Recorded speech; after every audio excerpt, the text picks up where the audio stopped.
Good morning class 3। ये story है lion और रैबिट की।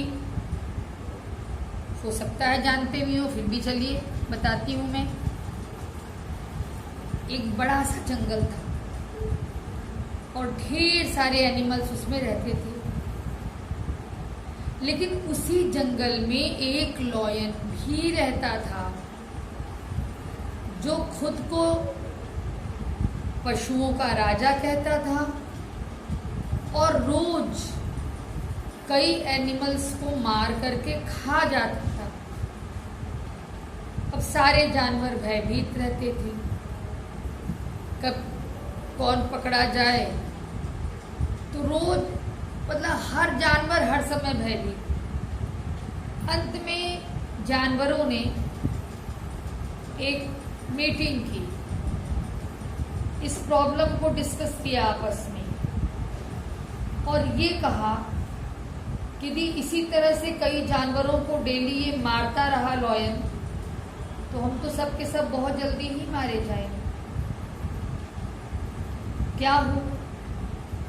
तो प्लान ये बना कि हम लोग लॉयन से मिले और उसको ये कहें कि डेली 1 एनिमल तुम्हारे पास आ जाया करेगा और तुम सबको मत मारो। इस तरीके से गए ये लोग, अपनी बात कहे। अब लॉयन को तो आराम ही हो गया ना कि बैठे बिठाए उसको भोजन मिल जाएगा, बिना किसी प्रयास के भोजन मिल जाएगा। बात तय हो गई। एक दिन रैबिट का टर्न था। रैबिट थोड़ा देर से पहुंचा। लॉयन को भूख लगी थी। लॉयन बहुत नाराज हो गया, बोला तुमने क्यों लेट किया? तो रैबिट थोड़ा होशियार था, उसने कहा कि ऐसा है महाराज, मैं तो समय से आ रहा था, लेकिन रास्ते में एक दूसरे लॉयन जी मिल गए मुझसे और मेरा रास्ता रोक लिया उन्होंने।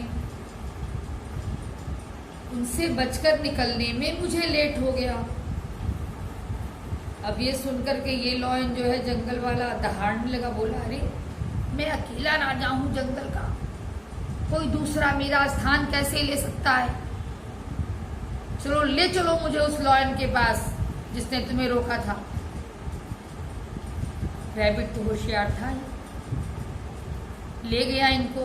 कहाँ ले गया? एक गहरे कुएं के पास ले गया। कुएं में पानी था। रैबिट ने कहा इसी में है वो लॉयन।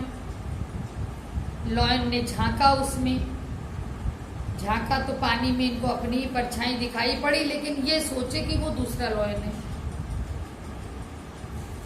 जब ये गरजे बहुत तेज से, तो जाहिर सी बात है कि वो तो आवाज रिफ्लेक्ट होके फिर आएगी पानी से। तो जब ये गरजे तो इनको दूसरी आवाज फिर गर्जना वाली सुनाई दी। तो इन्होंने सोचा कि वो दूसरा वाला लॉयन जो है वो भी गरज रहा है मेरे खिलाफ। अब इनको लॉयन को इतना गुस्सा आया कि चलता हूँ अभी इसको बताता हूँ। तुरंत कूद पड़े कुएं में।